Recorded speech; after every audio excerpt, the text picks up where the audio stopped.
Bismillahirrahmanirrahim. Assalamualaikum warahmatullahi wabarakatuh. Perkenalkan, nama saya Muhammad Fauzan Akmal Ramadan Al-Amin. Saya mahasiswa Tazkiyah Angkatan 23 dari jurusan Komunikasi Penyiaran Islam. Di sini saya akan mengerjakan tugas UTS dari matkul Fundamental Ekonomi Islam yang judulnya adalah Perekonomian kita di masa pandemi.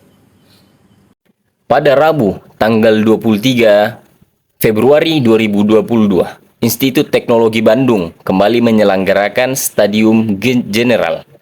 Kegiatan Stadium General kali ini membahas tentang perekonomian Indonesia pasca pandemi COVID-19.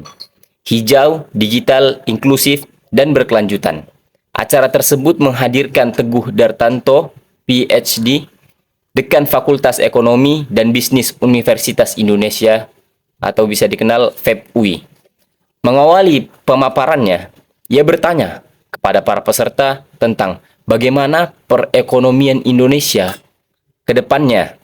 Tentu saja keadaan ekonomi Indonesia telah terdampak oleh pandemi yang berlangsung selama 2 tahun terakhir.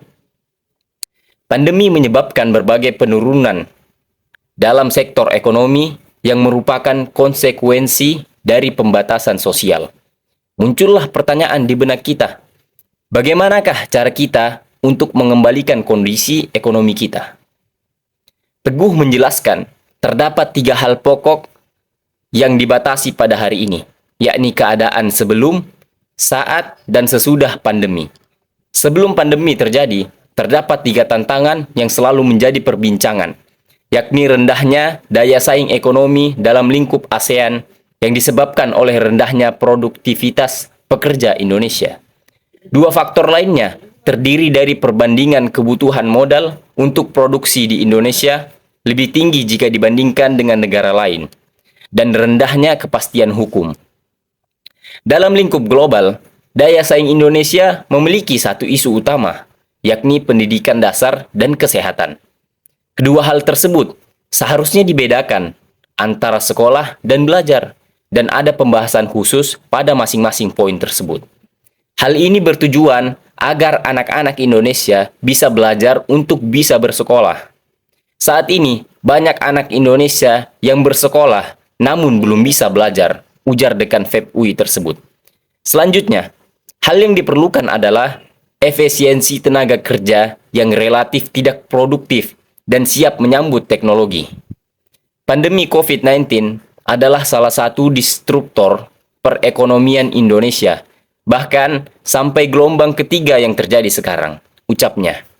Perekonomian saat ini sangat bergantung terhadap pengendalian pandemi yang dilakukan.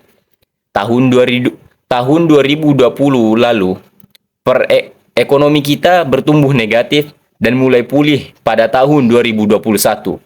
Lebih lanjut,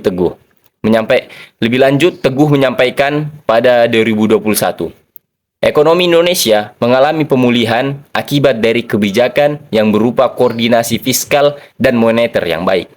Hal ini terlihat dari turunnya dana stimulus dalam usaha perbaikan ekonomi, PPKM, dan lancarnya program vaksinasi. Beruntungnya, pada kondisi itu, komoditas gas dan batubara naik. Ia mengatakan, setelah pandemi akan terdapat pembangunan ekonomi yang hijau, berkelanjutan, dan inklusif. Tahap pertama adalah memiliki ketahanan ekonomi yang kuat terhadap disrupsi. Kemudian, digalakkannya bantuan sosial kepada masyarakat dan berusaha menekan resesi ekonomi. Tahap selanjutnya adalah proses pemulihan ekonomi berkelanjutan. Dan terakhir, secara jangka panjang, menghadirkan ekonomi yang hijau, digital, inklusif, dan stabil. Mungkin hanya ini saja yang bisa saya sampaikan. Syukron. Assalamualaikum warahmatullahi wabarakatuh.